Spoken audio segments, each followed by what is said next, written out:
कईयों को आपने देखा होगा जो अपने आप को वेजिटेरियन कहते हैं लेकिन एग ओकेजनली ले ही लेते हैं। आप चाहें तो उन्हें एगिटेरियन कह लें। एग जिसे लोग वेज में भी काउंट करते हैं और कुछ लोग नॉन वेज में भी काउंट करते हैं। लेकिन सत्य क्या है, एग वेजिटेरियन है या नॉन वेजिटेरियन?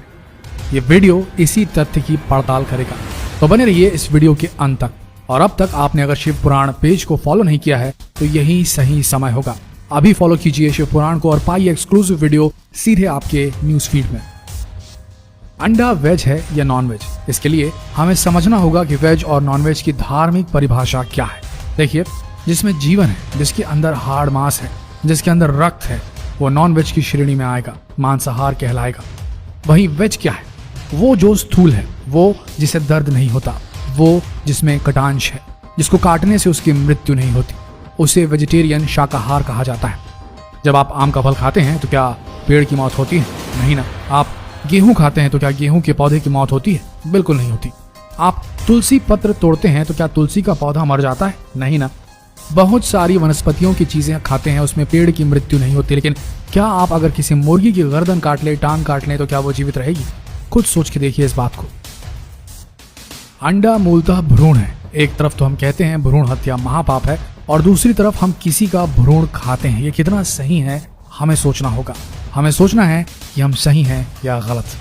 पोल्ट्री फार्म का जो अंडा है, आप थोड़ा सा साइंटिफिक वे में बताते हैं तो वो अनफर्टिलाइज्ड होता है, यानी कि उसमें पुरुष जो मुर्गा होता है उसका समावेश नहीं होता, लेकिन मूलतः उसे मुर्गी का गर्भ जन्म देता है। उसके अंदर अगर संयोजन है मुर्गे का तो वो मूलतः एक चिक बन के सामने आएगा। चिक का मतलब मुर्गी का बच्चा, जिसे हम चूजा कहते हैं। कुछ लोग दूध को बकरी का हो या गाय का हो उसे भी नॉनवेज बोल देते हैं। इसको हमें अच्छे से समझना होगा। जैसे एक माँ अपने स्तन से दूध पिलाती है तो क्या होता है, मेमोरी ग्लैंड्स काम कर रहे होते हैं। सांप अपने बच्चे को दूध नहीं पिला सकता क्योंकि उसके अंदर मेमोरी ग्लैंड्स होते ही नहीं।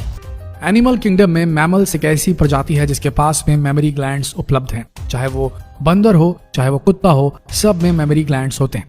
ईश्वर ने ये नियत और ये नियामत जो है सिर्फ मैमल्स को दी है। मैमल्स क्या होते हैं? जिनके मेमोरी ग्लैंड्स होते हैं, जिनके वक्ष होते हैं।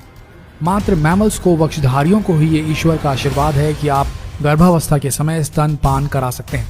और इस प्रकार से देखा जाए तो एक माँ के दूध को आप नॉन वेज नहीं कह सकते। वो शरीर के एक अंग से निकलने वाला द्रव्य जरूर है जो शरीर उत्पन्न करता है, लेकिन उसमें हनन और पतन नहीं होता है। और एक माँ अपने बच्चे को दूध पिलाती है। गाय को तो माता कहा ही गया है क्योंकि वो सबको दूध पिलाती है, अपने बच्चे को ही नहीं।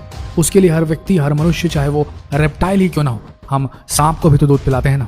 दूध दुहने से जानवर मरता नहीं, इसलिए माँ के स्तन से निकला हुआ जो अमृत है वो नॉन वेज कैसे हुआ, मांसाहार कैसे हुआ? नॉन वेज वो होता है जिसके अंदर जीव की उत्पत्ति हो रही हो। जैसे जब पुरुष और स्त्री आपस में मिलते हैं, या स्त्री ही रक्तस्राव करती है माहवारी के समय, वो नॉन वेज हुआ। या पुरुष जिस प्रकार वीर्य का उत्पादन करते हैं वो नॉन वेज हुआ। नॉन वेज कहलाएगा जिसमें जीवन देने की क्षमता हो। हम इसको नहीं खा सकते, ये मांसाहार है। आप जानते हैं नॉन वेजिटेरियन और वेजिटेरियन में धार्मिक फर्क क्या है? एक जहां जीवन का हनन और पतन ना हो वो वेजिटेरियन है, और जहां पर जीवन का हनन और पतन हो रहा हो वो नॉन वेजिटेरियन है। जब आप प्याज उखाड़ लेते हैं तो पौधे की मृत्यु हो जाती है, इसलिए वो मना है। आलू के पेड़ की डेथ नहीं होती क्योंकि आलू की जो रूट होती है वो आलू के ही नीचे होती है। एक आलू आप निकाल लेते हैं तो उसके नीचे दूसरा आलू निकल जाता है। रूट की डेथ नहीं होती। जहां पर रूट की डेथ हो जाए वो नॉन वेज कहलाएगा, चाहे वो पेड़ हो या पौधा हो, जहां पर किसी की मृत्यु हो रही। पतन के जिम्मेदार हैं, अगर आप जिम्मेदार हैं तो वो नॉन वेज ही कहलाएगा। अब जैसे कुछ लोग हैं जो सिर्फ ये कहते हैं कि हम योक नहीं खाते, अंडे की पीलक नहीं खाते, अंडे की जर्दी नहीं खाते, हम सिर्फ एग वाइट खाते हैं।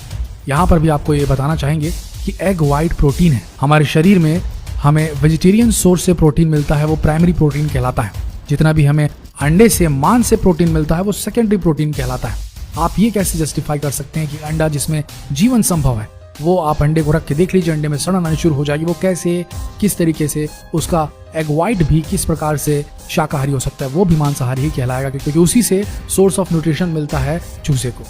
और वैसे भी अंडा जब पुराना हो जाता है तो उसके अंदर से खून निकल आता है, मतलब वहां पर जीवन शुरू हो चुका होता है। आप एग वाइट को खाते हैं, वो भी क्या है, जब एग फर्टिलाइज हो जाता है तो उसी एग वाइट से ही शरीर बनना तो शुरू नहीं होता, लेकिन चूजे को न्यूट्रिशन तो वहीं से मिलता है। तो किस प्रकार से वेजिटेरियन हुआ वो? इसमें भी किसी तरह का हनन और पतन तो हो रहा है ना।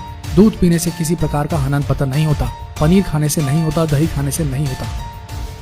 इसीलिए अगर निष्कर्ष निकाला जाए तो उनका कहना है कि बाजार में मिलने वाले सारे अंडे अनफर्टिलाइज्ड होते हैं, यानी कि इन अंडों से कभी चूजे बाहर नहीं निकलते।